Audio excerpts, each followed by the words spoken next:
The Great Hall of the Galactic Council buzzed with tension as representatives from dozens of worlds gathered to witness what many called the trial of the century.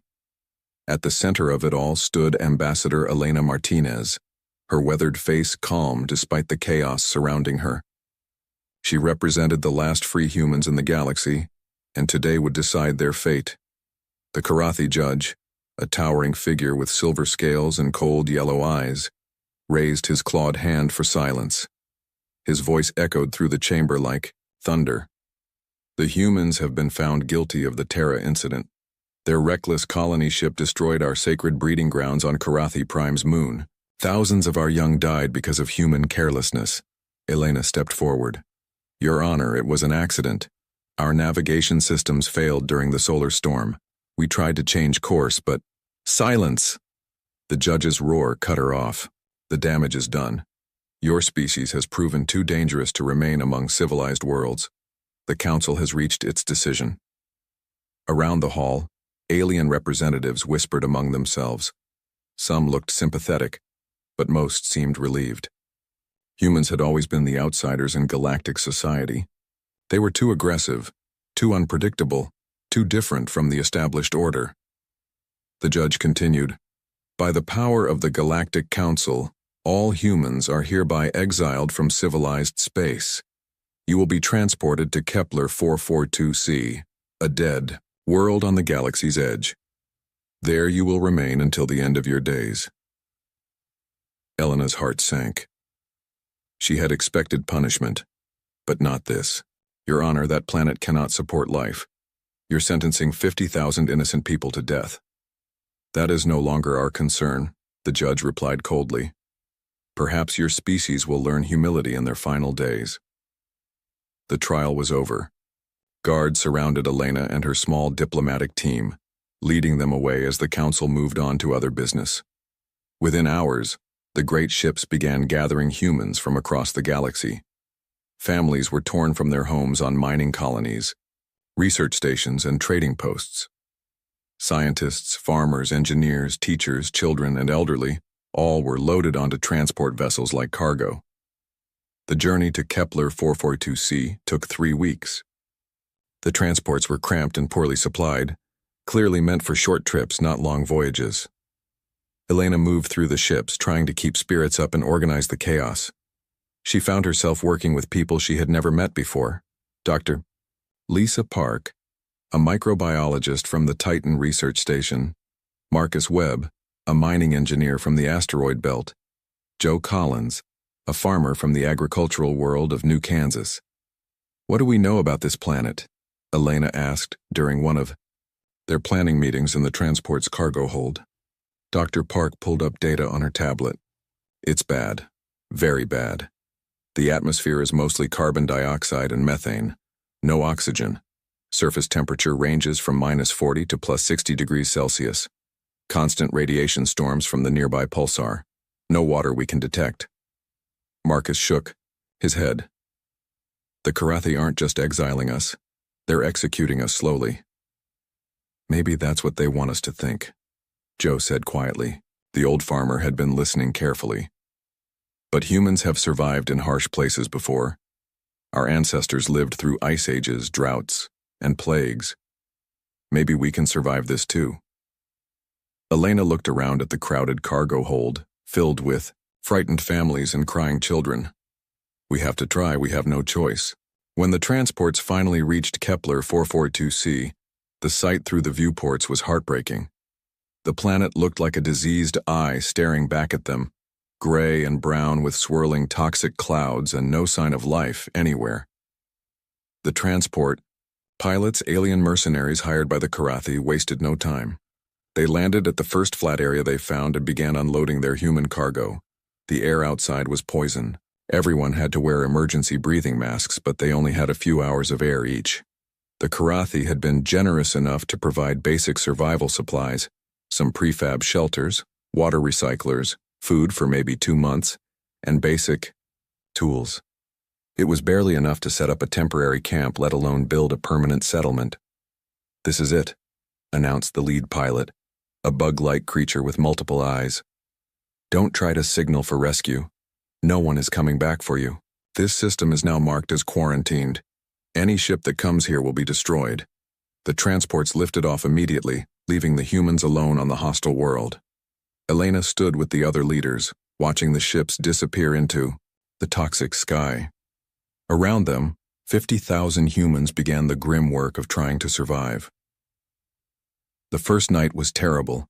The prefab shelters could only hold about half the population. The rest had to crowd together in the transport containers that had been left behind.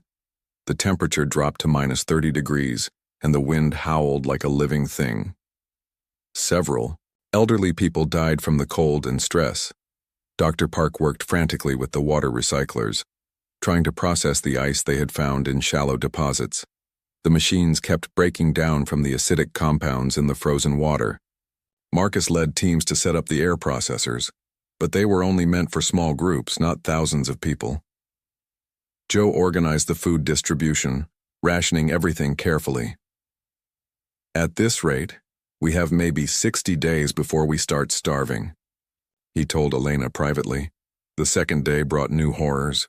A radiation storm swept across their camp, forcing everyone into the deepest shelters they could find. 3 people died from exposure, and dozens more became sick.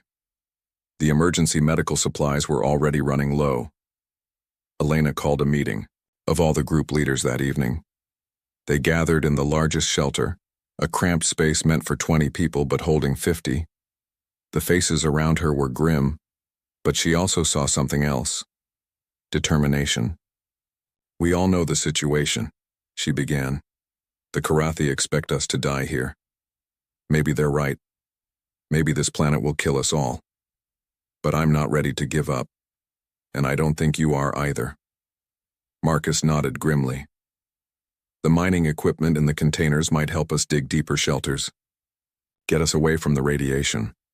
The water recyclers can be modified, Dr. Park added. I've been studying the chemical composition of the ice. It's toxic, but not impossible to clean. We just need time to figure out how. Joe leaned forward. I've been looking at the soil samples. It's poisonous to earth plants, but maybe we can change that. I've seen farmers reclaim dead land before. An old woman in the corner spoke up. My grandmother survived the resource wars on Earth. She always said humans are like weeds, we grow where nothing else can. Elena felt a spark of hope. Then we start tomorrow. We're not going to just survive. We're going to prove them wrong. This planet thinks it can kill us, but it doesn't know humans very well. Over the next few days, the camp began to organize itself. People were assigned to teams based on their skills. Engineers worked on expanding the shelters and improving the life support systems. Scientists studied the planet's harsh environment, looking for anything they could use. Medical teams treated the sick and rationed their dwindling supplies. Children were kept busy with lessons and games, shielding them from the worst of the adult fears. Teachers worked with parents to maintain some sense of normalcy, even in the poisonous wasteland. Elena found herself becoming the unofficial leader of the entire settlement. People came to her with problems, disputes, and ideas. She realized that their survival would depend not just on technology and resources, but on staying united. In the face of impossible odds, they had to remain human. The Karathi had exiled them to this dead world, expecting them to fade away quietly. They had stripped away their advanced technology, their comfortable lives, their connection to the galaxy, but they had made one critical mistake. They had underestimated what humans could do when they had nothing left to lose. As Elena stood outside the main shelter on their 10th night, looking up at the alien stars through her breathing mask, she made a promise to herself and to everyone depending on her. They would not just survive on this dead planet. Somehow, some way, they would make it live. The first winter on Kepler 442c was a nightmare that tested every human on the planet. 3 months after their exile, the settlement had already lost over 2,000 people to radiation sickness, equipment failures, and the brutal cold that could freeze a person solid in minutes. Elena Martinez stood in the main command shelter, studying the grim numbers on her tablet.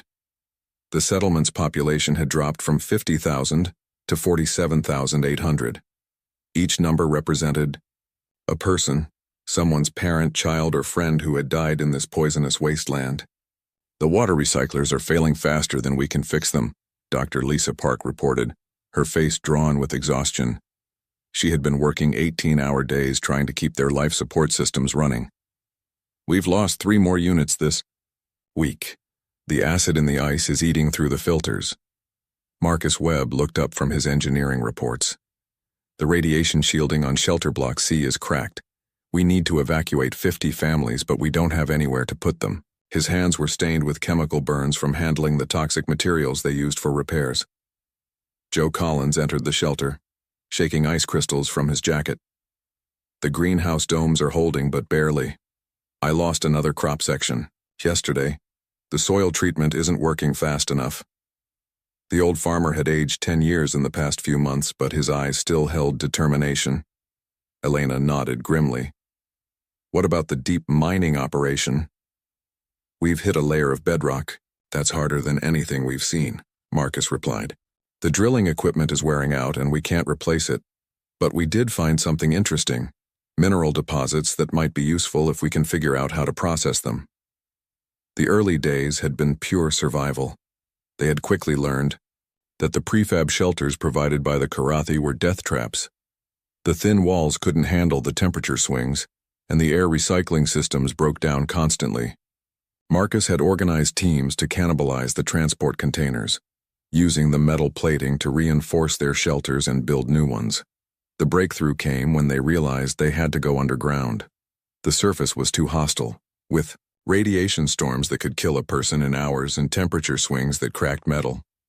Marcus led the effort to dig deep into the planet's crust, using mining equipment salvaged from the transport ships.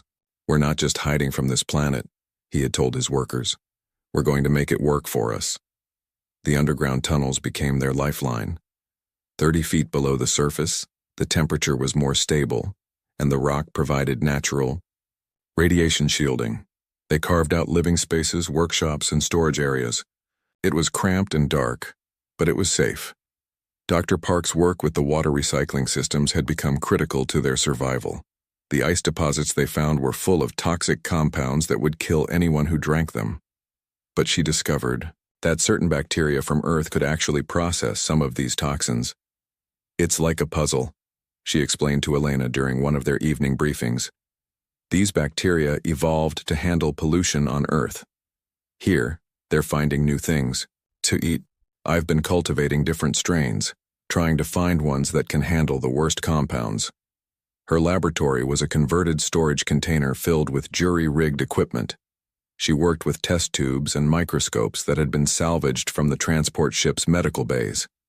Every day brought new experiments, new failures, and occasionally small successes. The food situation was desperate. Joe Collins had been trying to grow earth crops in the alien soil, but everything kept dying. The soil was not just barren, it was actively hostile to earth life. It contained heavy metals and acids that burned plant roots. I've been thinking about this wrong, Joe told Elena one day. I've been trying to make earth plants grow in alien soil, but maybe I need to change the soil first. He began working with Dr. Park to develop soil treatments. They used ash from their fires, organic waste from the settlement, and even human waste to create compost. Slowly, very slowly, they began to see results.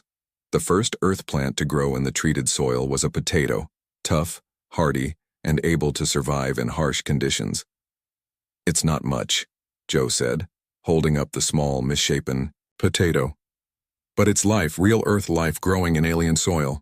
The success gave everyone hope, but it also highlighted how much work they still had to do. One potato plant could not feed 50,000 people. They needed to scale up everything: the soil treatment, the growing areas, the seed supplies. The children were both the settlement's greatest hope and its greatest worry. They adapted to the harsh conditions better than adults, but they were also more vulnerable to radiation and disease. Elena made sure that the children's areas were the best protected spaces in the settlement. A woman named Kate Thompson organized the children's education. She had been a teacher on New Kansas before the exile, and she refused to let the children's learning stop just because they were stranded on a dead planet. These kids are going to grow up here, she told Elena. They need to know how to survive, but they also need to know that they're still human. They need stories, math, science, art, all of it. The children's classes were held in a converted cargo container, decorated with drawings and maps of Earth. Kate taught them about their home planet, but she also taught them about Kepler 442c. The children learned to identify dangerous radiation levels, to spot signs of equipment failure, and to work together in teams. One of the children, a 10-year-old boy named Tommy, became fascinated with the mining operations.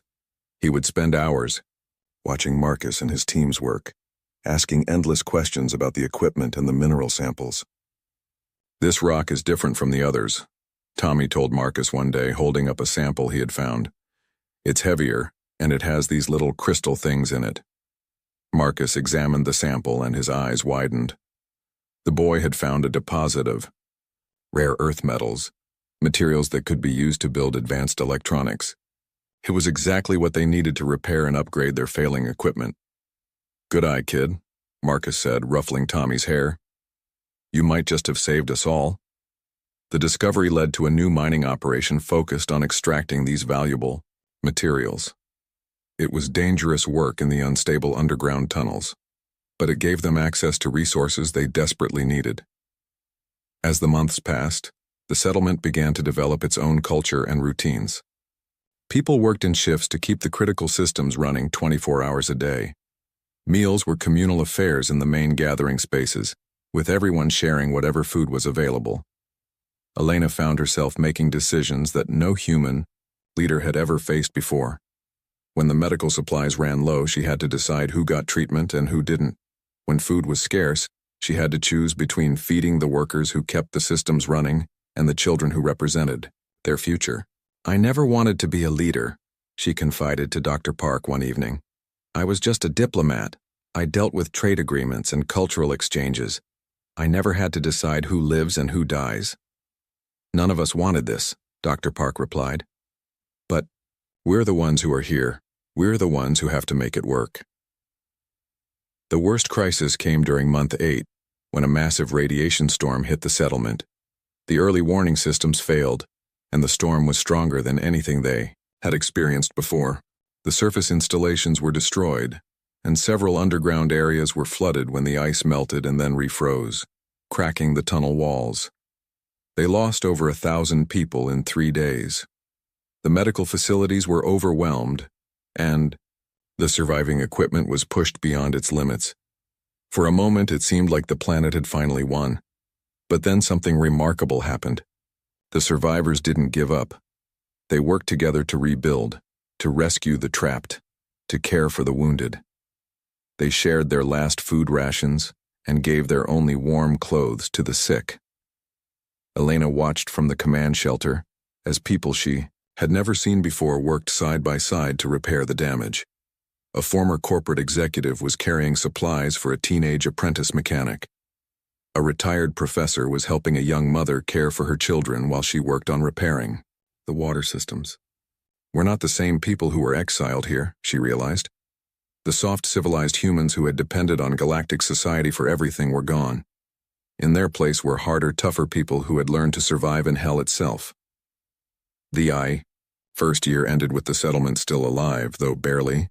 They had lost over 8,000 people, but the survivors were stronger, more united, and more determined than ever. As Elena looked around at the faces in the command shelter, weathered by radiation, scarred by hard work, but still hopeful, she knew that they had passed their first test. The dead planet had tried to kill them, but they were still here, still human, still fighting, and they were just getting started. 5 years had passed since the exile, and Kepler 442c was no longer the same dead world that had greeted the first human settlers.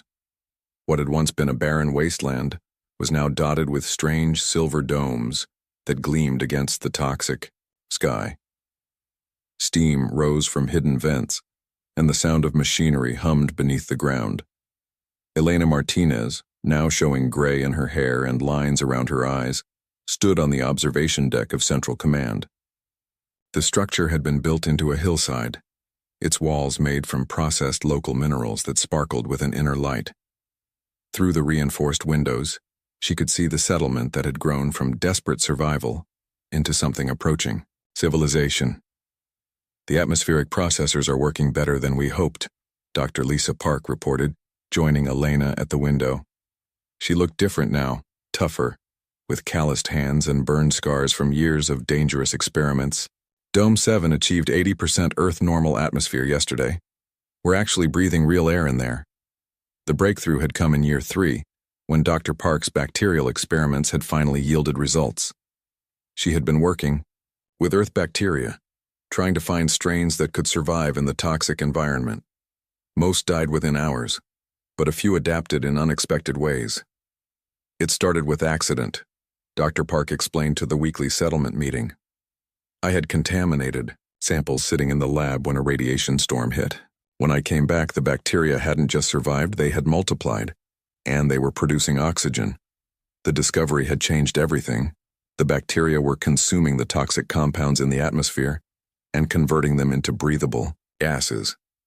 Dr. Park and her team had spent months learning to cultivate and control the process, but eventually, they had created their first atmospheric processor, a building-sized machine that could slowly transform the air inside a sealed dome. The domes themselves were Marcus Webb's masterpiece. The mining engineer had become the settlement's chief architect, designing structures that could withstand the planet's harsh conditions while housing the atmospheric processors. Each dome was built from refined local materials, metals and crystals, extracted from the planet's crust and processed in furnaces that Marcus had built from salvaged parts. The new dome design is 30% more efficient, Marcus explained to Elena as they walked through construction site 12. Around them, workers in radiation suits were assembling the framework for another dome. We're using the crystalline formations we found in the deep mines. They're incredible. They actually store and focus energy. One of these crystals can power a life support system for a week. The workers had changed too. These weren't the soft colonists who had been exiled 5 years ago. They moved with purpose and efficiency, their bodies hardened by years of dangerous work. They knew their equipment inside and out, because their lives depended on it working perfectly. Joe Collins had become the settlement's agricultural director, overseeing food production that now fed over 45,000 people. The population had recovered from the disasters of the first years, and new children were being born who had never known any world but Kepler 4m42c. The crop yields are up 20% this season, Joe reported, leading Elena through Agricultural Dome 3. Inside the dome, neat rows of vegetables grew under artificial lights, their roots extending into specially treated soil. The soil treatment process is working so well that we're actually improving the quality of the land. The breakthrough in agriculture had come from understanding the planet's unique chemistry. The toxic compounds that killed Earth plants could be neutralized and converted into nutrients through a complex process involving bacteria, heat treatment, and careful chemical balance. Joe had worked with Dr. Park to develop soil that was actually more fertile than many Earth farmlands. See these tomatoes? Joe pointed to plants heavy with red fruit. They're bigger and more nutritious than anything I grew on New Kansas. This planet is teaching us things about farming that we never knew. The children born on Kepler 442c were different from their parents in subtle ways. They adapted to the lower gravity and higher radiation levels better than adults. They learned to read atmospheric readings and equipment diagnostics as easily as children on Earth learned to read books. Tommy, the boy who had discovered the rare Earth deposits, was now 15 and working as an apprentice to Marcus. He moved through the settlement's tunnels and workshops with complete confidence, equally comfortable with advanced electronics and heavy machinery. The new power grid is almost ready, Tommy reported to Elena during her weekly rounds. We're using the crystal arrays to store energy from the geothermal plants. When the next radiation storm hits, we'll actually be able to harvest power from it instead of hiding. The idea of harvesting energy from radiation storms had come from the children. They approached problems differently than adults without preconceived notions about what was possible. Working with the engineering teams, they had developed collector arrays that could capture and store the massive electrical discharges from the storms. Dr. Park's laboratory had evolved into a full research complex, with teams working on dozens of different projects. The bacterial research had branched out into new areas: waste processing, mineral extraction, even primitive manufacturing at the cellular level. "We're not just surviving anymore," Dr. Park told Elena during a tour of the research facilities. "We're innovating. Some of the things we're discovering here could revolutionize science if we ever get back to the galaxy." One of her most promising projects involved using bacteria to process the planet's unusual mineral deposits. The bacteria could extract pure metals and rare compounds from ore that would be impossible to refine using traditional methods. It was slow, but it produced materials of incredible purity and strength. The settlement's manufacturing capabilities had grown far beyond simple repairs and maintenance. They were now producing advanced electronics, precision tools, and even experimental spacecraft components. The workshops hummed with activity as teams worked on projects that pushed the boundaries of human engineering. Marcus had established a technical college where experienced workers taught younger people the skills they would need to keep the settlement running. The classes covered everything from basic electronics to advanced metallurgy, but they also included subjects that no Earth school had ever taught: radiation storm prediction, toxic atmosphere processing, and survival engineering. "These kids are learning things that no human has ever known before," Marcus told Elena. "They're becoming a new kind of engineer, adapted to conditions that would kill most people from the civilized galaxy." The settlement's social structure had evolved too. Leadership positions were earned through competence and dedication rather than political connections. People were valued for their skills and contributions, not their backgrounds or previous status. Elena found herself working closely with a council of department heads who had emerged as natural leaders. Dr. Park oversaw all scientific research. Marcus managed construction and engineering. Joe ran agricultural operations. Kate Thompson had become education director, overseeing both the children's schools and the technical training programs. "We're becoming something new," Elena observed during one of their planning meetings. "We're not the same species that was exiled here. We're harder, smarter, more adaptable." The evidence was everywhere. The settlement now had manufacturing facilities that could produce complex electronics from raw materials. The agricultural domes were yielding surplus food that was being processed and stored. The population was growing again, with new families choosing to have children despite the harsh conditions. Most remarkably, they had begun to expand beyond the original settlement site. Survey teams were exploring other regions of the planet, looking for additional resources and suitable locations for new domes. Some areas showed signs of geothermal activity that could provide abundant energy. Others had unique mineral formations that could be valuable for manufacturing. "We found something amazing in the northern continent," reported Captain Sarah Kim, who led the exploration teams. She was one of the new generation of leaders who had emerged during the settlement's growth. Tough, capable people who had proven themselves through action rather than appointment. "There's a valley system where the atmospheric conditions are naturally less toxic. With minimal processing, we could establish surface settlements there. We're talking about living in the open air for the first time since the exile." The prospect of surface settlements was exciting, but it also raised new challenges. The settlement would need to develop transportation systems to connect distant locations. They would need to establish communication networks and supply chains. They were approaching the complexity of a true planetary civilization. Elena often stood on the observation deck in the evenings, watching the lights of the settlement spread out below her. The sight never failed to amaze her. 5 years ago, this had been a dead world where nothing could survive. Now it was home to a thriving human community that was pushing the boundaries of what was possible. The children who had been born here didn't think of Kepler 442c as a place of exile. To them, it was simply home. They played in the domes and tunnels with the confidence of people who belonged. They learned about Earth from books. 20 years had passed since the first humans set foot on Kepler 442c, and the planet was unrecognizable. Where once there had been only toxic wasteland, now sprawling cities stretched across the landscape under protective domes that glittered like jewels against the alien sky. The transformation was so complete that visitors from Earth's golden age would have struggled to believe this was the same dead world. Elena Martinez, now in her 60s, with silver hair, and a face marked by decades of hard decisions stood in the central tower of New Haven City. The city was the largest of 7 major settlements that dotted the planet's surface, each one a marvel of human engineering and determination. Through the massive windows, she could see the bustling streets below, filled with people who had been born and raised on this world. The population census is complete, reported Director Kate Thompson, who had grown from a simple teacher into the settlement's chief administrator. 215,000 people across all settlements. The birth rate is stable, and we're seeing the first generation of children whose grandparents were born here. The numbers were staggering. From the original 50,000 exiles, minus the 8,000 lost in the early years, the population had grown to over 200,000. This wasn't just survival. It was a population boom that showed how completely humans had adapted to their new world.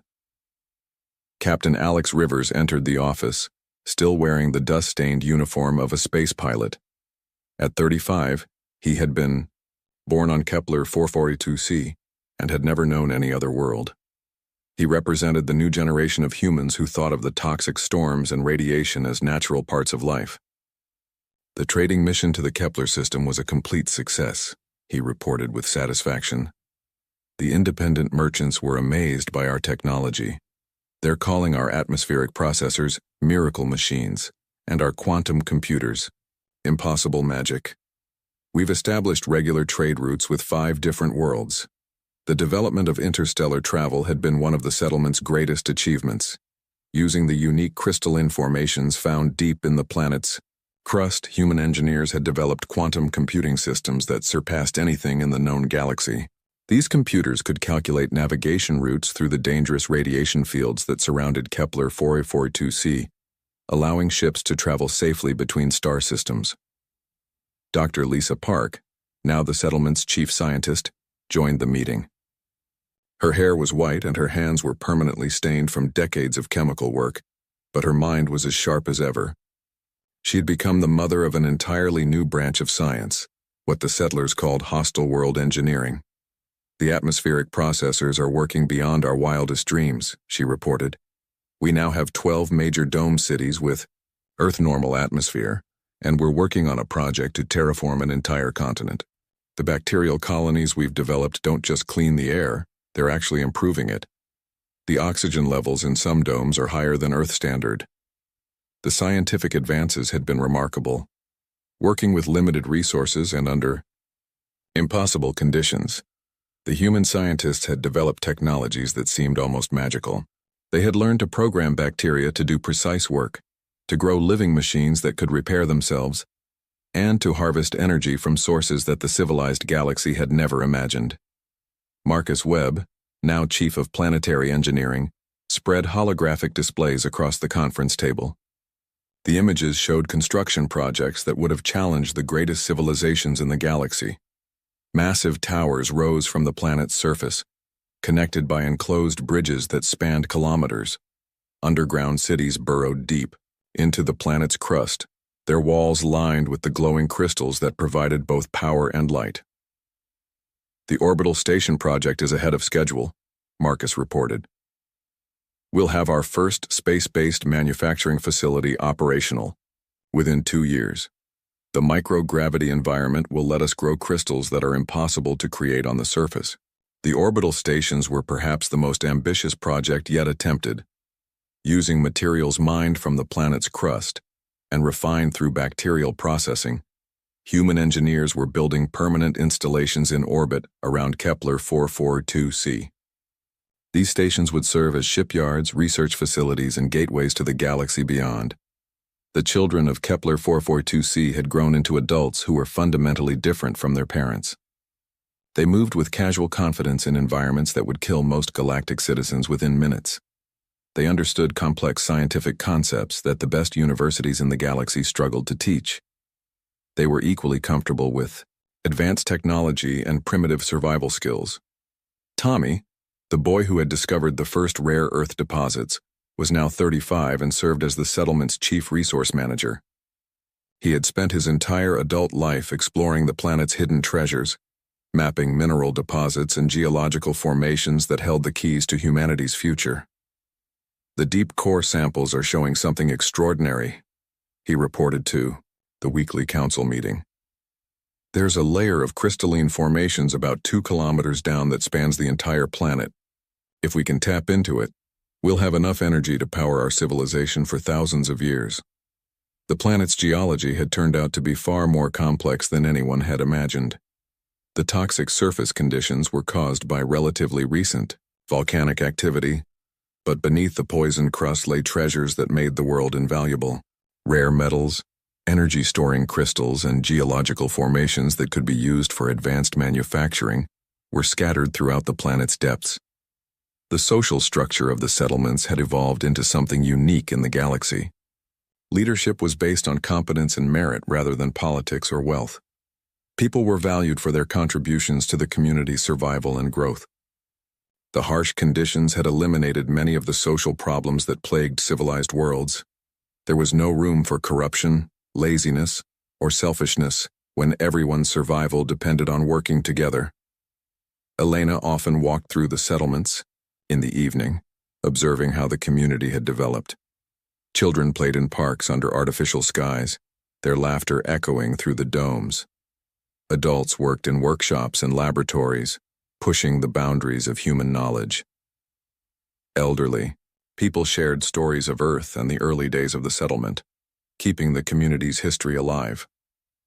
We've become something the galaxy has never seen before, Elena reflected during one of her conversations with Dr. Park. We're not just another human colony. We're a new kind of civilization. The evidence was everywhere. The settlements produced technology that was more advanced than anything in the Karathi Empire. Their manufacturing techniques were cleaner and more efficient than the standard galactic methods. Their social systems were more stable and fair than the hierarchical structures that dominated civilized space. Most importantly, they were completely self-sufficient. They grew their own food, manufactured their own equipment, and generated their own energy. They had no need for imports from the galaxy, but they had plenty of exports that other worlds desperately wanted. The quantum computers built on Kepler 442c could perform calculations that required entire facilities on other worlds. The atmospheric processors could make any world habitable within a few years. The bacterial manufacturing systems could produce pure materials from the most contaminated sources.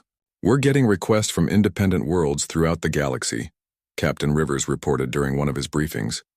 They want to hire us to help with their environmental problems. Some of them are offering incredible amounts of money for just one atmospheric processor. The irony was not lost on Elena. The same technology that had saved humanity from extinction was now in high demand throughout the galaxy. The dead world that was supposed to be their grave had become the source of their greatest strength. The trading missions had also brought disturbing news about the galaxy beyond. The Karathi Empire was facing internal problems, resource shortages, environmental damage, and social unrest. Their rigid social system was breaking down as younger generations questioned the old ways of doing things. Some of the independent merchants are asking about asylum, Captain Rivers reported. They want to come here, to learn our ways. They say their own worlds are becoming unlivable. Elena was not surprised. The same arrogance and rigid thinking that had led the Karathi to exile humanity was now causing problems throughout their empire. They had always believed that their way was the only way, that their technology and social systems were superior to all others. Now they were discovering that their approach had serious flaws. The settlements on Kepler 442c had proven that there were other ways to build a civilization. They had shown that cooperation was stronger than hierarchy, that innovation was more valuable than tradition, and that adaptation was better than rigid adherence to old methods. We need to start thinking about our role in the galaxy, Elena told the council during their strategic planning session. We're not just survivors anymore. We're not even just a successful colony. We're becoming a major power, whether we want to or not. The transformation was complete. The humans exiled to a dead world had not just survived, they had thrived beyond anyone's wildest imagination. 40 years after the exile, the Karathi Imperial fleet emerged from hyperspace at the edge of the Kepler 442 system. expecting to find the scattered bones of a failed human settlement. Instead, Admiral Zektar found himself staring at something that defied every assumption his species had held about the universe. "This cannot be correct," the Admiral muttered, his scaled hands gripping the command chair as he studied the sensor readings. The scanners show massive energy signatures, orbital installations, and... are those ships? His aide, Commander Velkan, checked the instruments twice before responding. "Sir, we're detecting at least 50 spacecraft of unknown design in orbit around the planet. The surface shows multiple cities, atmospheric processors, and what appears to be industrial complexes." Admiral Zektar had been a young officer during the human exile. He remembered the trial, the speeches about teaching the lesser species their place in the galaxy. The dead planet was supposed to be a warning to other worlds about the consequences of defying the Karathi Empire. "Establish communication with the human settlement," he ordered. "They will surrender immediately and prepare for reintegration into civilized society." The response came not from a desperate survival bunker, but from a gleaming orbital station that dwarfed the largest Karathi installations. The human who appeared on the view screen was a middle-aged woman with graying hair and confident eyes that showed no fear of the Imperial fleet. "I am President Maria Santos of the Human Coalition," she said calmly. "Welcome to Kepler 442c, Admiral. We've been expecting you." Maria Santos had been elected president 3 years earlier, following Elena Martinez's retirement. She had been born on Kepler 442c and had never known any world but this one. To her, the toxic storms and radiation fields were as natural as sunshine had been to her parents' generation on Earth. "I am Admiral Zektar of the Karathi Imperial Navy," he replied, trying to maintain his authority despite his shock at the sophisticated communication system. "By order of the Galactic Council, you will prepare for immediate evacuation and return to designated human settlements within the Empire." Maria's expression didn't change, but there was something in her eyes that made the Admiral uncomfortable. It was the look of someone who held all the advantages and knew it. "That's a generous offer, Admiral, but we must decline. Kepler 442c is our home now. We have no intention of leaving." Behind Maria, through the viewports of the orbital station, the Admiral could see a bustling city in space. Ships moved between docking ports, and humans in environmental suits worked on construction projects that seemed to defy the laws of physics. The technology on display was clearly beyond anything the Karathi possessed. "You do not have a choice in this matter," Admiral Zektar said, his voice rising. "The Karathi Empire has decided to show mercy and readmit humanity to galactic society. You will comply." "Will we?" Maria asked with a slight smile. "Captain Rivers, would you please demonstrate our position?" The space around the Karathi fleet suddenly filled with activity. Ships appeared from behind asteroids and planetary debris where they had been hidden. The vessels were unlike anything the Admiral had ever seen, sleek, crystalline structures that seemed to bend light around them. They moved with impossible speed and agility, surrounding the Imperial fleet in a matter of minutes. "How many ships do they have?" Admiral Zektar demanded. "Over 200, sir," Commander Velkan replied, his voice shaking. "And, sir, our weapon systems aren't responding. Something is interfering with our targeting computers." Captain Alex Rivers appeared on a secondary communication channel, his voice calm and professional. "Admiral, your ships are currently experiencing technical difficulties due to our quantum interference systems. Your weapons and navigation are temporarily disabled for your own safety." The Admiral felt a chill run down his spine. The humans had not just survived on the dead planet.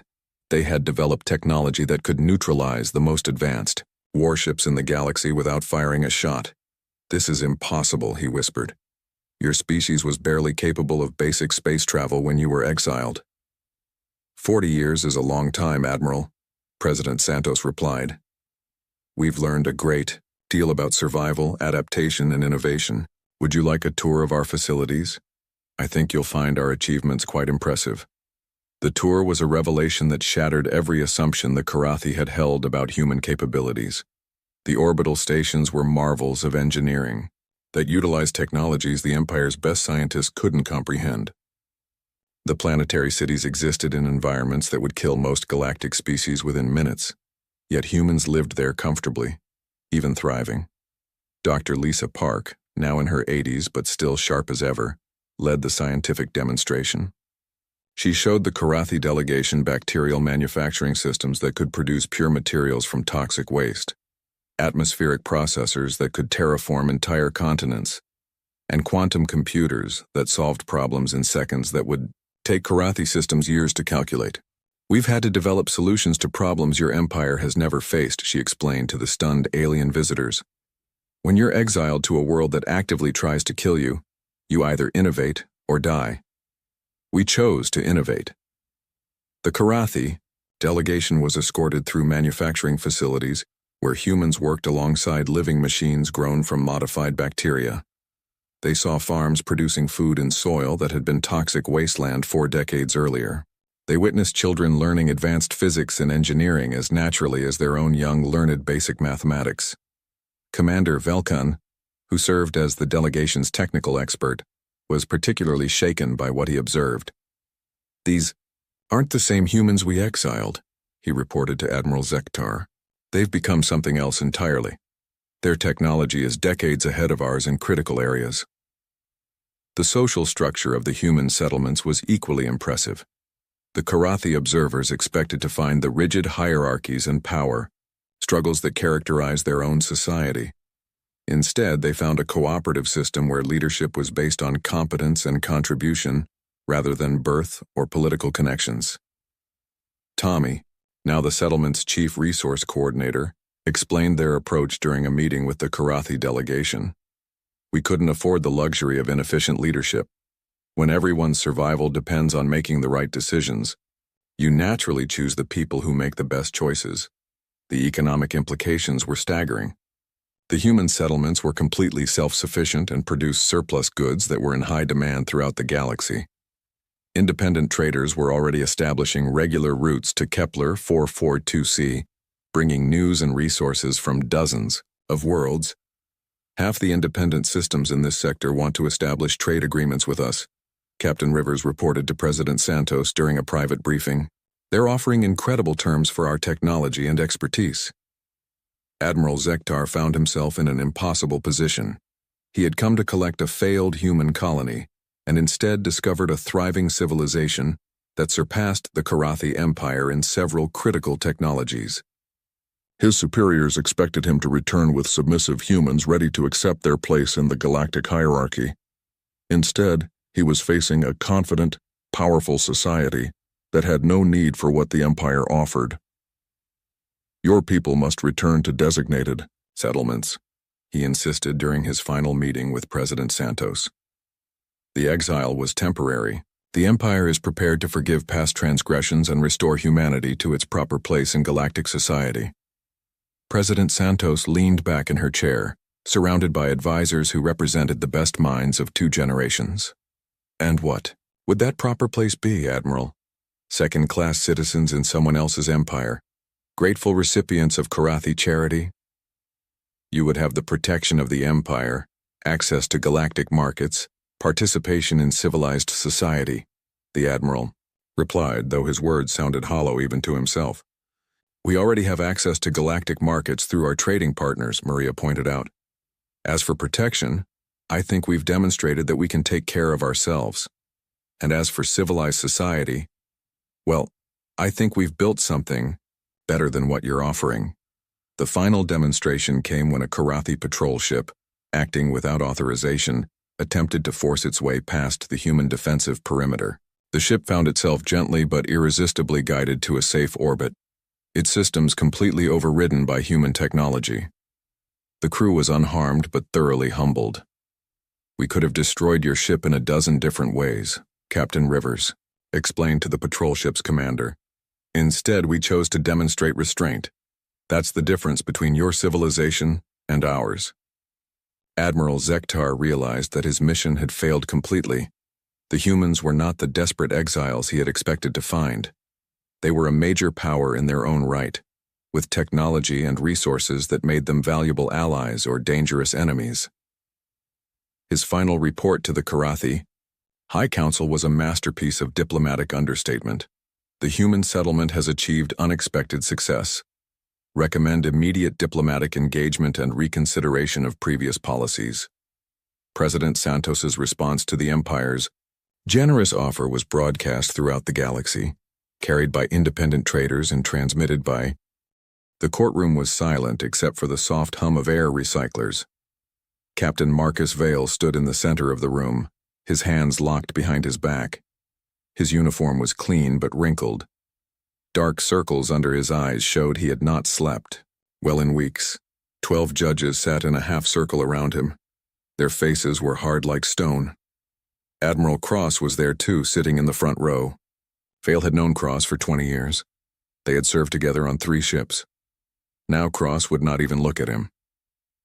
"Captain Vale," said Judge Parker, the head of the United Earth Council. Her voice was cold. "You have been charged with treason against humanity. How do you answer?" Vale lifted his chin. "Not guilty." A few people in the gallery whispered. Most of them were reporters. Some were families of the crew who had died on his mission. Their angry eyes burned into his back. "The evidence shows otherwise," Judge Parker continued. She touched a control pad. A hologram appeared in the center of the room. It showed Vale's ship, the Aurora's Edge, floating in space near a massive alien vessel. "This recording was made by your own ship's computer," she said. "It shows you making unauthorized contact with the Keth Empire. You shared human technology with them. You told them about our defenses. You put every human life at risk." Vale watched the hologram. He remembered that day clearly. The Keth ship had been damaged. Their distress signal was weak but desperate. Any decent captain would have helped them. "I saved their lives," Vale said. "Their ship was dying. 63 beings would have died in the cold of space. And in return you gave them our communication codes," Judge Parker snapped. "You showed them how our weapons work. You revealed the location of our home worlds." "I tried to prevent a war," Vale said, his voice growing stronger. "The Keth were afraid of us. They thought we were invaders. I showed them we could be friends." "Friends?" Judge Parker's laugh was bitter. "Look at the result of your friendship." The hologram changed. Now it showed burning human colonies. Ships exploded in silent flashes. Thousands of people died in the images that followed. 3 colonies destroyed, Judge Parker said. 15,000 humans dead. All because you decided to trust the enemy. Vale's hands trembled. He had seen these images before. They haunted his dreams, but he knew the truth. "The Keth did not attack those colonies," he said. "Something else did. Something worse was coming. I tried to warn you." "More lies," said Judge Turner, another council member. "The attack ships were clearly Keth design. We have the wreckage to prove it." "They were not Keth," Vale insisted. "The Keth were running from something that hunts entire worlds. I saw it in their data files. A machine intelligence that—" "Enough!" Judge Parker slammed her hand on the desk. "You have already caused enough damage with your wild stories. The Keth played you for a fool, Captain. They used your kindness to gather intelligence, then they attacked us." Vale looked around the room. Every face showed the same thing. They had already decided. Nothing he said would matter. Admiral Cross finally stood up. His old friend walked to the center of the room. His steps were slow and heavy. "Marcus," Cross said quietly, "I have known you for 20 years. You were a good officer, a good man, but you made a terrible mistake." "You know me, Tom," Vale said, using Cross's first name. "You know I would never betray humanity." Cross's face was sad. "I know you meant well. But good intentions do not bring back the dead. 15,000 people, Marcus. 15,000. "I tried to save them," Vale whispered. "All of them. Human and Keth alike." "The decision is made," Judge Parker announced. She stood up. All the other judges stood with her. "Marcus, Vale, you are found guilty of treason against humanity. You are stripped of your rank as captain. You are removed from the Earth Defense Force. Your ship is confiscated." Vale felt his legs go weak. He had expected this, but hearing it still hurt. "Furthermore," Judge Parker continued. You are sentenced to exile. You will be given a small scout ship with basic supplies. You will be escorted to the outer rim and released beyond our borders. You are never to return to human space. For how long? Vale asked. Judge Parker's smile was cruel. Forever. The courtroom erupted. Reporters shouted questions. Family members of the dead screamed at him. Security guards moved forward to take him away. But Vale was not finished. He stepped forward, his voice rising above the noise. You are making a mistake, he shouted. The Keth were not our enemies. They were refugees. Something is hunting them, something that eats planets, and now it knows where we are. Remove him, Judge Parker ordered. 2 guards grabbed Vale's arms. As they dragged him toward the door, he kept shouting.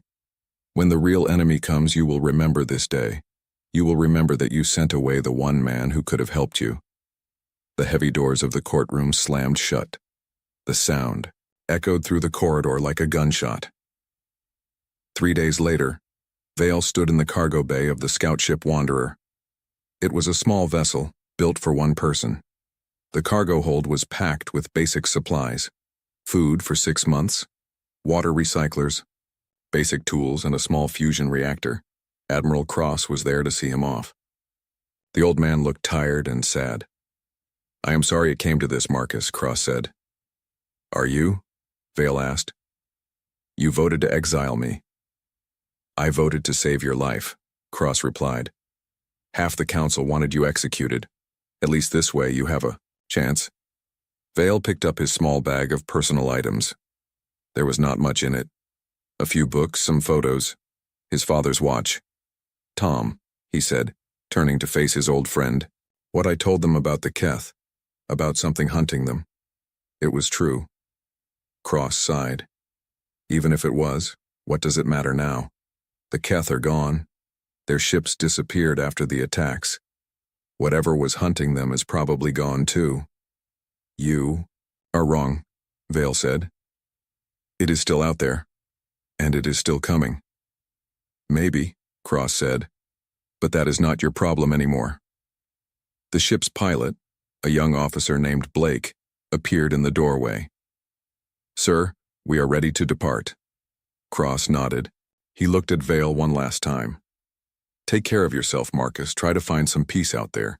Vale walked up the ramp into the Wanderer. The ship was small but well built.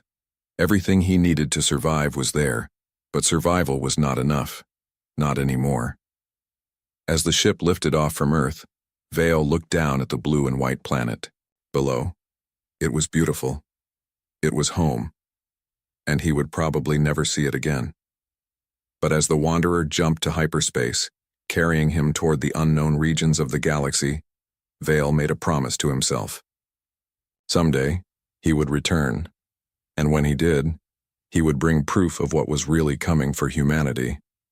The exile had begun, but Marcus Vale was not finished fighting for his people, even if they no longer wanted him to. The stars stretched into lines of light as the ship jumped into the void. Behind him, Earth grew smaller and smaller until it was just another point of light in the darkness. But Vale was not afraid of the dark. He had work to do. 5 years had passed since Marcus Vale was exiled from human space. 5 long years of surviving in the dark corners of the galaxy, where law meant nothing, and strength was the only currency that mattered. The Wanderer drifted slowly toward Haven Station, a rusted collection of metal boxes welded together around an old asteroid. The station spun lazily in the void, its dim lights flickering like dying stars. It was the kind of place where no one asked questions and everyone minded their own business. Vale sat in his pilot chair, older now, with gray streaks in his dark hair and lines around his eyes. His clothes were patched and worn. The ship's hull bore scars from pirates and micrometeorites. But both man and machine were still functional, still surviving. Haven Station, this is the Wanderer. He spoke into his comm. Requesting docking. Permission, a gravelly voice answered. What is your business, Wanderer? Supply run. I have salvage to trade. Dock 7. Fee is 50 credits. Vale smiled grimly. Everything cost money out here, even breathing clean air. The docking process was rough. Haven Station's equipment was old and unreliable, but Vale had become expert at landing in difficult places. The Wanderer settled into the docking clamps with a metallic clang. Vale gathered his trade goods from the cargo hold. Rare metals, power cells, and computer parts he had salvaged from dead ships. It was not much, but it would buy him food and fuel for another month. The station's corridors were crowded and dirty. Alien species mixed with humans, all of them looking desperate or dangerous. The air smelled of machine oil and unwashed bodies. Music and shouting came from the bars and gambling dens. Vale made his way to Murphy's trading post, a cluttered shop run by an old Irish trader. Murphy was one of the few honest dealers on the station. "Well, look what the Void dragged in," Murphy said with a grin. He was a short, round man with wild gray hair. Marcus Vale, the ghost of the Outer Rim. "Hello, Murphy," Vale said, setting his goods on the counter. "What is the market like today?" Murphy examined the salvage with practiced eyes. "Not bad. Power cells are always in demand. These rare metals, where did you find them?" "Derelict. Ship near the Broken Stars. Looked like it had been drifting for decades." Murphy nodded. "I can give you 800 credits for the lot." It was a fair price. Vale was about to accept when shouting erupted from the corridor outside. Then came the sound of weapons fire. Both men ducked behind the counter as energy. Bolts crashed through the shop window. Murphy cursed in 3 languages. "Pirates?" Vale asked, drawing his sidearm. "Worse," Murphy said, his face pale. "Refugees. Desperate ones." More shouting. Then screaming. Vale could hear alien voices mixed with human ones. The sound of running feet echoed through the corridors. "Stay here," Vale told Murphy. He moved to the broken window and looked out. What he saw made his blood freeze. Dozens of beings filled the corridor. But these were not pirates or smugglers. These were families. Children clung to their parents. The elderly leaned on walking sticks. Their clothes were torn and dirty. Their faces showed pure terror, and they were not human. Vale recognized them immediately. The blue-gray skin, the 4 arms, the large black eyes. They were Keith. The same species he had tried to help 5 years ago. The same species humanity, blamed for the colony attacks. "Dear God," Vale whispered. A Keth female carrying a small child stumbled and fell near the shop entrance. The child was crying, a sound like wind chimes in a storm. Station security was moving toward them, weapons raised. Vale did not think. He ran out of the shop and helped the female to her feet. She looked at him with those large black eyes, full of fear and confusion. "Please," she said in broken human speech. "No hurt. We run from death." "Get inside," Vale said, guiding her into the shop. Murphy stared in shock. "Are you crazy?" Murphy hissed. "Those are Keth. If security sees us helping them, then we will deal with security," Vale said firmly. More Keth refugees pushed into the shop. Men, women, children, all of them exhausted and afraid. They spoke in their own language, quick and musical, but Vale could hear the panic in their voices. One of them stepped forward. He was tall even for a Keth with scars across his blue-gray skin. He wore the remains of what looked like a military uniform. "You are human," the scarred Keth said in perfect English. "Why do you help us?" "Because you need help," Vale replied. "I am Marcus Vale. Who are you?" The Keth's eyes widened. "Vale? The human who saved the medical ship Harmony of Stars?" Vale felt his heart skip. "You know about that?" "I am Commander Rex of the Keith Defense Fleet," the alien said, placing all 4 hands over his chest in a gesture of respect. "You are legend among my people.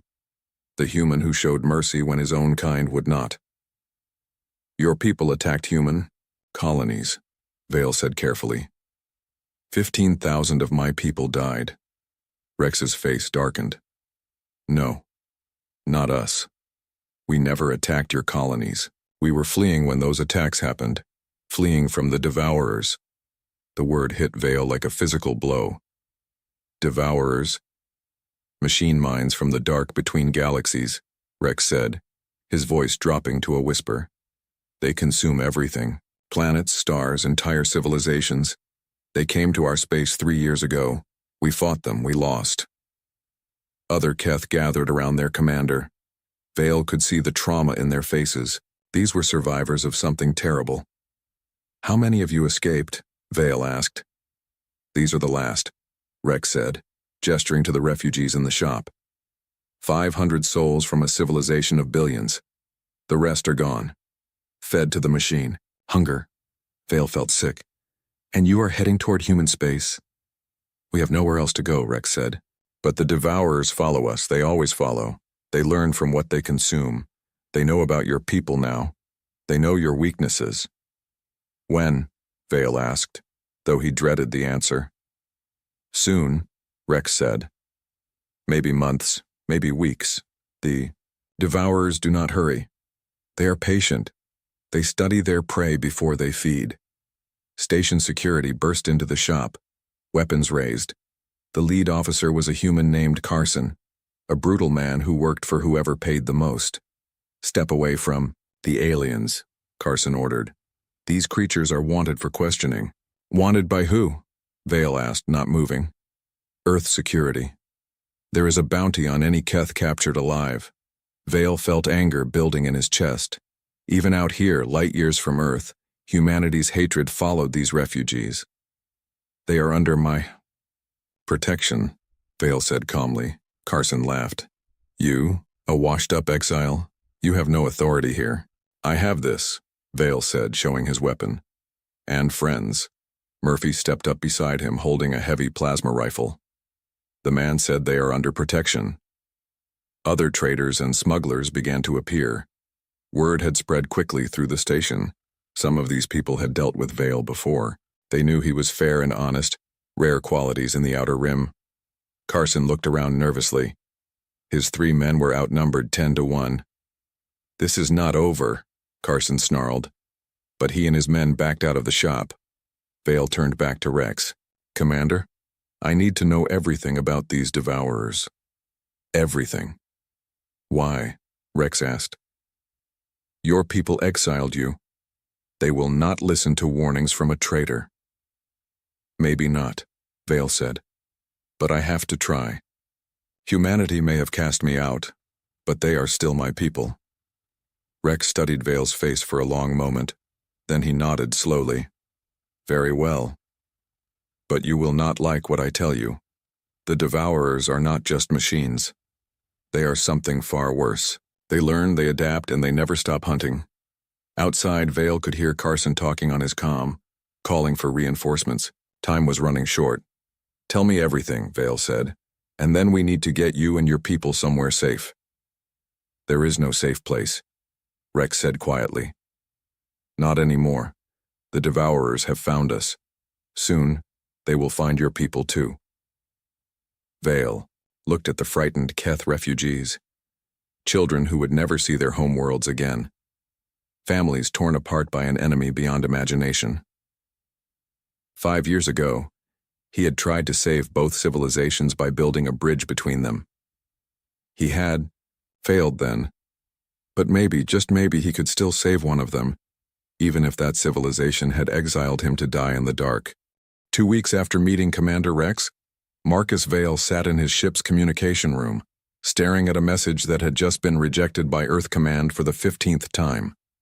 The red words, "Transmission denied, sender blacklisted," glowed on his screen like a wound. Still trying to warn them? Rex asked from the doorway. The Keth commander had to duck to fit through the human-sized opening. They have to listen eventually, Vale said, though his voice lacked conviction. The Wanderer now carried 23 Keth refugees in its expanded cargo hold. Vale had traded most of his credits for life support upgrades and sleeping pods. It was cramped, but at least they were alive. Your people fear us too much to listen, Rex said sadly. The attacks on your colonies made that fear into hate. Vale turned in his chair. Tell me again about those attacks. Every detail. Rex's forearms moved in a gesture of frustration. I have told you many times. The attack ships looked like Ours, but they were wrong. Too smooth, too perfect. Our ships have character, wear marks, personal touches. These were copies made by something that understood our technology but not our culture. The Devourers. Yes, they consumed a Keth fleet and learned to build our ships. But they built them like machines would, without the small imperfections that show a living hand made them. Vale stood and walked to the star chart on his wall. Red pins marked human colonies. Blue pins showed where the fake Keth attacks had happened. Yellow pins marked the last known positions of real Keth fleets. The timing, Vale muttered, studying the pattern. The attacks happened right after you jumped toward human space. The Devourers knew you would flee to us. They wanted to make sure we would not help you. Smart machines, Rex agreed grimly. They isolated us from potential allies before beginning their hunt. An alarm chimed on Vale's console. Incoming message from the Titan Colony communication relay. Vale's pulse quickened. Maybe finally someone would listen. He opened the message. Admiral Cross's face appeared on screen, older and more tired than Vale remembered. Marcus, Cross said, his voice heavy with authority. This is your final warning. Stop trying to contact Earth Command. Your messages are causing panic among the outer colonies. If you continue, I will have no choice but to send ships to arrest you. The message ended. Vale stared at the blank screen for a long moment. Your friend? Rex asked. Once, Vale said quietly. Now he thinks I am either insane or a traitor working with your people to spread fear. What will you do? Vale looked at the star chart again. The outer colonies were scattered across dozens of systems. Mining worlds, research stations, farming, planets. Millions of people who had no idea what was coming for them. If they will not listen to words, Vale said slowly, maybe they will listen to actions. 3 days later, the communication relay at New Perth went silent. The massive dish that connected the mining colony to the broader human network simply stopped working. When repair crews arrived, they found the control center had been burned out by precise weapon strikes. In the wreckage, they found a data chip with a simple message. The Devourers are coming. Evacuate now. Monsieur Vale. Within hours, every news service in human space was reporting the story. The mysterious return of the exiled captain, the burning of a critical communication relay, wild claims about machine monsters from beyond the galaxy. Most people dismissed it as the actions of a madman, but some began to ask questions. Vale struck again a week later. The military depot at Ceres Junction, a supply base for Earth's outer defense fleet. He waited until the skeleton night crew was asleep, then slipped inside with Keth help. Rex's people were experts at stealth. They did not hurt anyone, but they destroyed the weapon stockpiles and fuel reserves, leaving another data chip with recordings of Keth refugees telling their stories, children describing the day their worlds went dark, survivors explaining how the machine fleets consumed everything in their path. Admiral Cross himself led the response. 3 destroyers and a cruiser, the finest ships in Earth's fleet. Vale watched them arrive at the depot from a hidden position in the asteroid belt. They are hunting you now, Rex observed. Good, Vale said. Maybe now they will pay attention. But the military response only made things worse. Earth Command labeled Vale a terrorist. They offered a 1 million credit bounty for his capture. News. Reports called him the burning ghost of the Rim and claimed he had allied with alien enemies to attack human civilization. Vale felt each word like a knife in his heart. But he pressed on. His next target was bigger. Gateway Station, the massive trade hub that controlled shipping routes to 20 colony worlds. It was heavily defended, but Vale had advantages the military did not expect. You want me to what?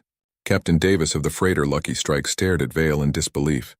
They were meeting in a hidden asteroid base that had become Vale's temporary headquarters. Carry these refugees as passengers, Vale repeated. Take them to Gateway Station as if they are normal travelers.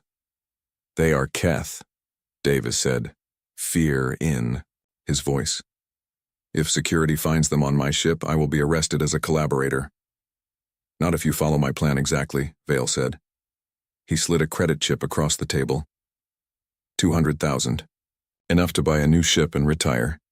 Davis stared at the chip. Vale knew the man was desperate. The war scare had ruined trade. Many independent freighters were going bankrupt.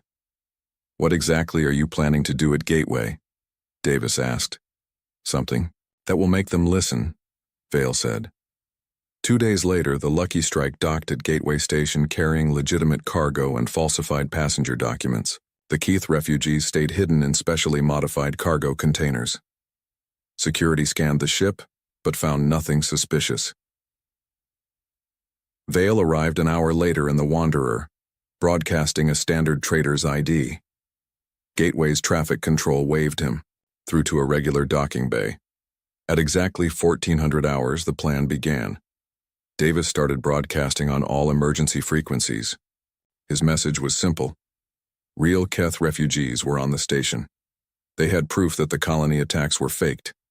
Anyone who wanted to hear the truth should come to Cargo Bay 7. At the same time, Vale began his real work. He had studied gateways and systems for weeks.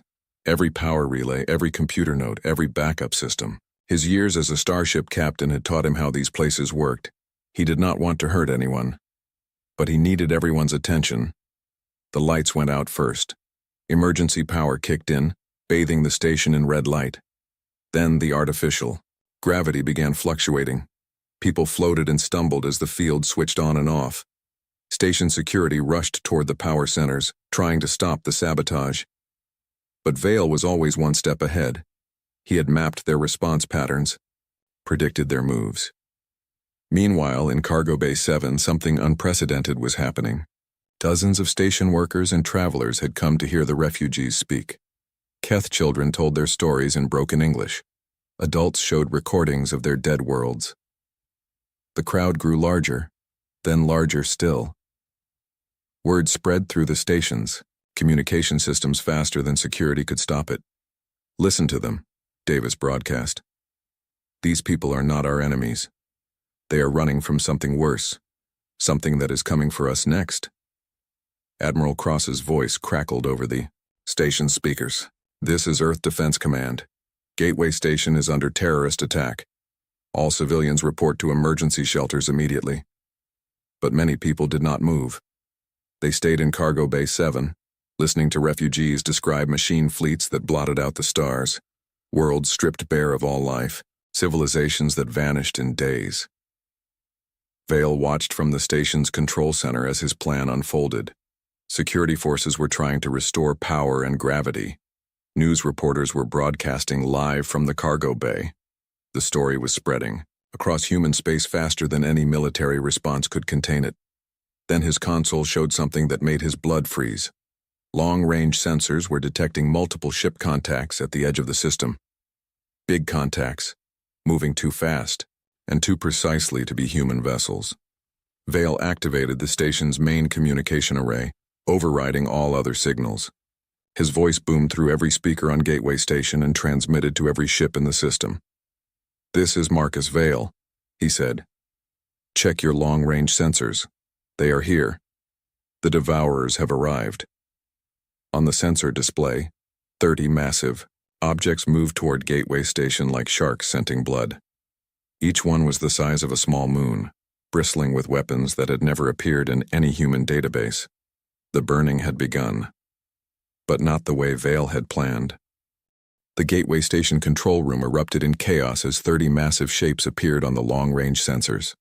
Officers shouted orders while alarms wailed through the corridors. Red emergency lights bathed everything in blood-colored shadows. "Impossible," whispered Lieutenant Hayes, staring at his screen. "Those readings, each contact is over 50 kilometers long." Marcus Vale stood beside the sensor console, his face grim. "Not impossible. Just something you have never seen before." Station Commander Brooks pushed through the crowd of panicked officers. "Vale, what have you done? Did you lead them here?" "I led no one," Vale said calmly. "The Devourers follow their own schedule. We just happened to be in their path."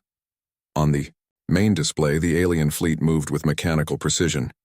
Each ship was identical, smooth black metal shaped like massive spears. No windows, no visible weapons, just perfect killing machines sliding through space. Incoming transmission, reported the communications officer. Her voice shook with fear. Put it on speakers, Brooks ordered. The voice that filled the control room was not organic. It spoke perfect English, but each word was flat and emotionless like a computer reading text. Human station.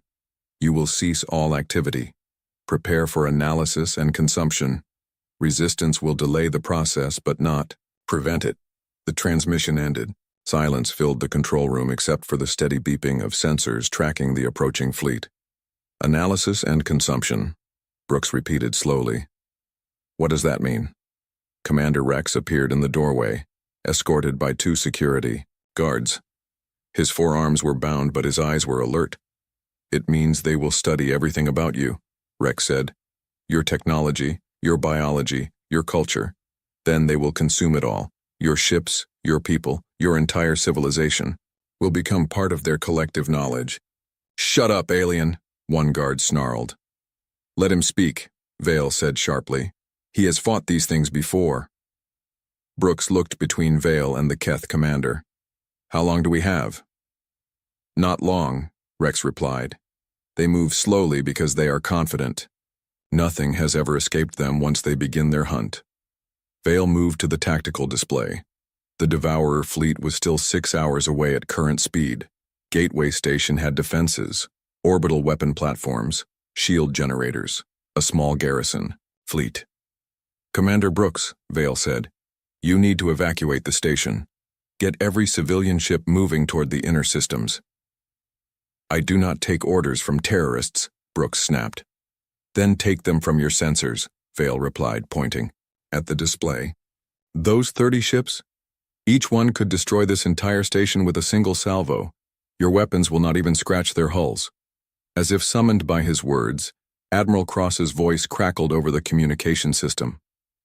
Gateway Station, this is Admiral Cross aboard the EDS Retribution. We are moving to intercept the unknown fleet. Vale felt his heart sink. Through the control room windows he could see the approaching task force. 12 Earth defense ships led by Cross's heavy cruiser. It was the most powerful fleet humanity had ever assembled. It would not be enough. Admiral, Vale said into the comm. You know my voice.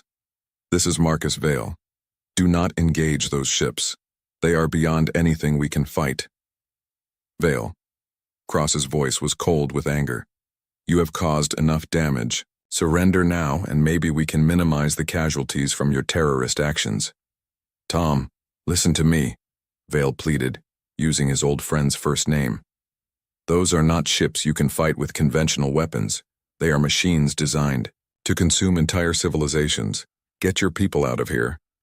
The only thing I am getting out of here is you, Cross replied, in chains.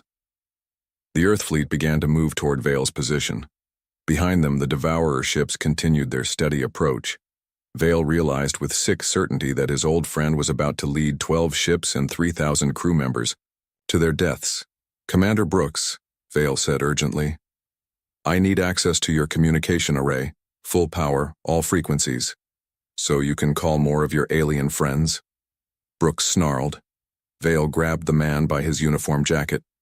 So I can try to save every human life in this system, including yours. Something in Vale's eyes made Brooks step back. Do it, he told his communications officer. Vale's voice boomed across the system, reaching every ship, every station, every listening post within light hours.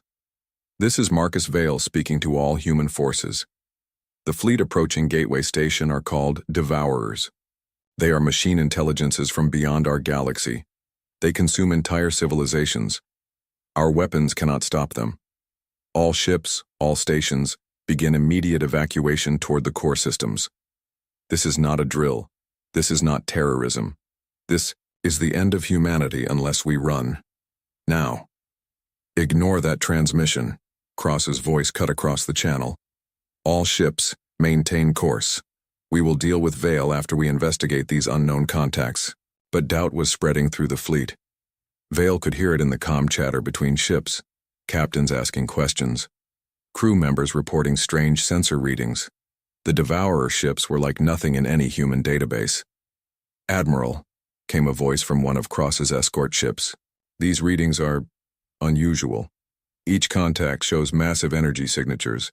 Their hull composition is not matching any known materials. Maintain course, Cross ordered. But Vale could hear uncertainty creeping into his voice. Then the Devourers opened fire. It was not like human weapons. No missiles, no energy beams, no projectiles that sensors could track.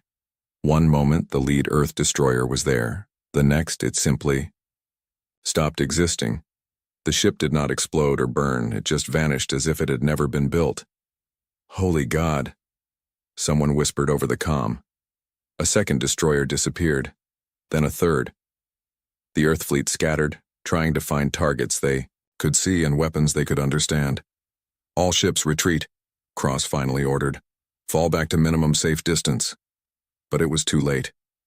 The Devourers had tasted human technology. They moved faster now, their perfect black hulls shifting and changing as they adapted to this new prey. Vale watched from Gateway Station as the massacre unfolded. Admiral Cross's flagship lasted longer than the others, its heavy armor and shields, absorbing whatever force the Devourers used. But even the Retribution could not stand against 30 enemies that existed beyond human understanding. Tom, Vale whispered, watching his oldest friend's ship break apart in silent explosions. The bridge of the Retribution appeared on the emergency channel. Cross was there, blood running down his face from a head wound. Sparks flew from damaged consoles around him. All ships, Cross said, his voice steady despite the chaos.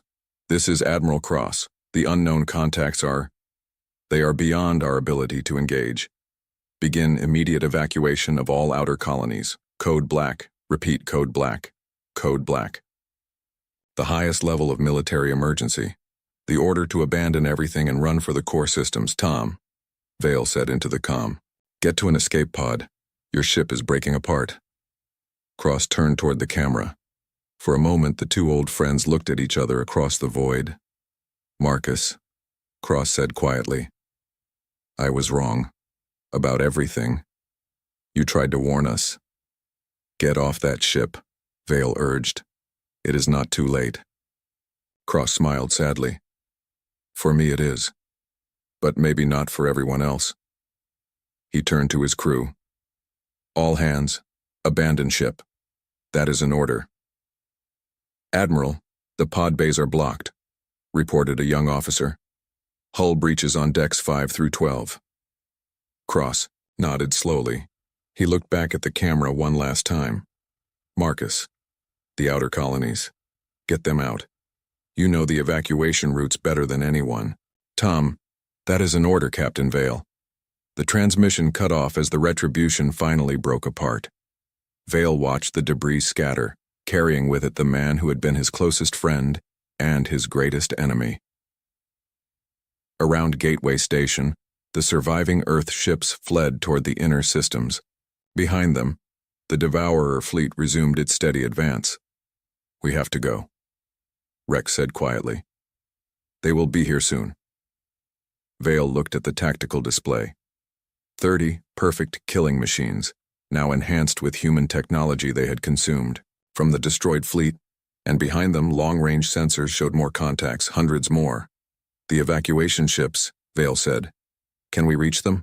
If we leave now, Rex replied. Vale turned to Commander Brooks. Order full evacuation.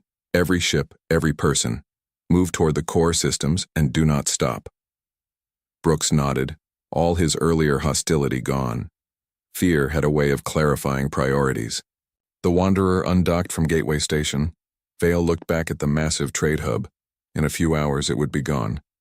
Consumed by machines that turned civilizations into raw materials for their endless hunger. But maybe, just maybe, the warning had been heard in time. Maybe some of humanity would survive what was coming. The exile had become the hunter. Now he was the hunted. But the game was far from over. 3 days after the Battle of Gateway Station, the refugee fleet stretched across space like a river of lights fleeing the darkness. Hundreds of ships, cargo haulers, passenger liners, mining vessels, anything that could carry people away from the advancing Devourer swarm. Marcus Vale stood on the bridge of his flagship, a converted cargo hauler called the New Dawn. It was not much to look at, but it had become the command center for humanity's desperate evacuation. Around him, volunteers worked at salvaged equipment, coordinating the movement of over 2 million refugees. "Report," Vale said to Captain Morris, a former merchant marine who had joined the evacuation fleet. "Outer colonies are 90% evacuated," Morris replied. "But we are losing ships faster than we can count. The Devourers are not just consuming planets now. They are hunting individual vessels." Vale studied the holographic map floating above the command table. Red zones marked areas already consumed by the machine fleet. Yellow zones showed evacuation routes.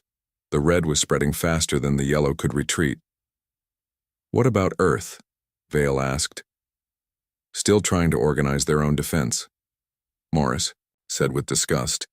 "The High Council refuses to abandon the home system. They think their orbital platforms can stop what destroyed Admiral Cross's fleet." Vale closed his eyes for a moment. Even now, facing extinction, human pride was getting in the way of survival. "Sir," called Lieutenant Parker from the sensor station. She was young, maybe 22, and had volunteered when her colony transport was attacked. "I am picking up a distress signal. Mining Station Delta 7, they say they have 10,000 people trapped." Vale looked at the map. Delta 7 was deep in the red zone, surrounded by Devourer ships. "Too dangerous," Morris said. "We would lose half the fleet trying to reach them. And if we do not try, we lose 10,000 people for certain," Vale replied. "Sir." Commander Rex appeared beside them. The Keth leader had become Vale's closest advisor during the evacuation. "I may have a solution. My people know ways to hide from the Devourers, techniques we learned during our own flight." "What kind of techniques?" Vale asked. "The machines hunt by detecting energy signatures," Rex explained. "But there are dead zones in space. Places where natural phenomena mask our presence. Asteroid fields, nebulae, the gravity shadows of gas giants." Vale studied the route to Delta 7. There was an asteroid field halfway there, and a small nebula beyond that. "How many ships?" he asked Morris. "For a rescue mission?" "Maybe 20, fast ones." "Make it happen," Vale ordered. "I will lead the mission personally." 2 hours later, a small fleet of modified ships moved through the asteroid field toward Delta 7. Vale piloted the Wanderer, now equipped with Keth stealth technology that Rex's people had shared. The other ships followed in single file, their engines running on minimal power. "Contact ahead," reported the lead scout. 3 Devourer ships orbiting the mining station. Vale could see them through his viewport. Perfect black spears hanging in space like sleeping predators. Each one was large enough to hold a human city. "Remember," Vale said over the comm. "No weapons, no active sensors. We go in silent, load the civilians, and get out before they notice us." The rescue fleet drifted toward Delta 7 like debris floating in the void. The mining station was a cluster of habitation modules connected to a massive asteroid. Its distress beacon had gone silent, but Vale could see lights in the windows. People were still alive in there. "Docking Bay 7 is clear," reported the scout ship. "Beginning approach." One by one, the rescue ships attached to the station. Vale was among the first through the airlock. The station's corridors were packed with frightened civilians, miners and their families, station workers, even some tourists who had been visiting when the evacuation order came. "Thank God," said station manager Ross, a tired-looking woman, with grease stains on her jumpsuit. "We thought no one was coming." "How many people?" Vale asked. 9,812, Ross replied. "Plus supplies and personal belongings." "No belongings," Vale said firmly. "People only. We have maybe an hour before the Devourers notice something is wrong." The evacuation began immediately. Children were carried first, then the elderly, then everyone else. The rescue ships filled beyond their safety limits, but there was no choice. Every person left behind would be consumed by the machines. "Sir," came an urgent voice over Vale's comm. "This is Scout 3. The Devourer ships are moving. They are turning toward the station. Vale felt his blood freeze. How long? Maybe 20 minutes.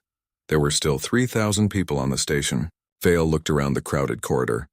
Families holding hands, children crying, old men and women who had spent their lives mining asteroids, never expecting to die running from machine monsters. Load faster, he ordered. But he knew they would not make it in time. That was when Commander Rex appeared with a group of his Keth refugees. Captain Vale, Rex said formally, my people volunteer to stay behind and slow the Devourers. We can rig the station's power core to explode when they dock. It will not destroy them, but it might buy you time. No, Vale said immediately. I will not sacrifice your people for mine. You already did, Rex replied with something that might have been a smile. 5 years ago, when you chose to help a damaged Keth ship instead of following your orders. You saved us then, now we save you. Before Vale could argue, alarms began blaring through the station.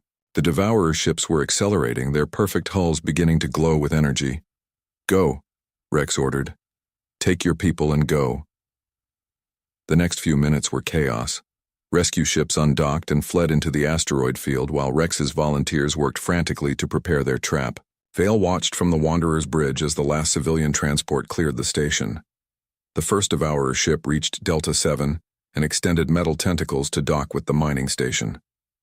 For a moment, nothing happened. Then the asteroid exploded. The blast was not large enough to destroy the Devourer ship, but it knocked it away from the station's wreckage. More importantly, it created a massive cloud of debris and energy that masked the rescue fleet's escape. Jump, Vale ordered. All ships, emergency jump to rendezvous point 7. The rescue fleet vanished into hyperspace just as the remaining Devourer ships moved to investigate the explosion. Behind them, Rex and his volunteers had bought 10,000 human lives with their own. 6 months later, Vale stood in the observation deck of Haven Colony, humanity's new home in the Andromeda galaxy. It was not much, a collection of space stations and dome cities built around a small star system, but it was far from the Devourers, and it was growing. The evacuation had succeeded beyond anyone's hopes. Over 800 million humans had escaped to Andromeda, along with refugees from a dozen other species that the Devourers had displaced. It was not all of humanity, but it was enough to rebuild. Vale watched ships arriving and departing from the colony's docking bays. Trade vessels, exploration scouts, even a few warships built with new technology learned from their alien allies. Humanity was adapting, as it always did. The council meeting is about to begin, said Captain Morris, approaching from behind. Vale nodded. The Refugee Council was humanity's new government, led by survivors from every colony and ship that had made the long journey to Andromeda. They had asked Vale to serve as Admiral of the Defense Fleet, the man who would protect their new home from any future threats. It was ironic. The same people who had exiled him as a traitor now wanted him to lead their military. Admiral Vale, Morris said, using the new title. There is something else. Long-range sensors have detected Devourer scouts at the edge of our galaxy. They are following our trail. Vale was not surprised. The machines were patient, but they never stopped hunting. How long? He asked. Maybe 5 years. Maybe 10. Vale looked out at the busy colony, at the ships and stations and people building new lives among alien stars. Human children played in the corridors alongside young aliens from a dozen different species. Scientists shared knowledge. Engineers built wonders that no single civilization could have created alone. Then we have time, Vale said. Time to prepare. Time to build alliances. Time to become something the Devourers have never faced before. What is that? Morris asked. Vale smiled, remembering his old friend Admiral Cross's final words. The man who had voted to exile him, then died defending the evacuation that Vale had organized. A united galaxy, Vale said. When the Devourers come again, they will not face scattered, frightened civilizations. They will face all of us, standing together. He turned away from the observation window and walked toward the council chambers. There was work to do, ships to build, alliances to forge, a new kind of war to prepare for. The exile had become the savior. The traitor had become the hero. But Marcus Vale knew the truth was simpler than that. He was just a man who had tried to do what was right, even when no one believed him, even when it cost him everything, even when it meant burning bright enough to light humanity's path through the darkness between the stars.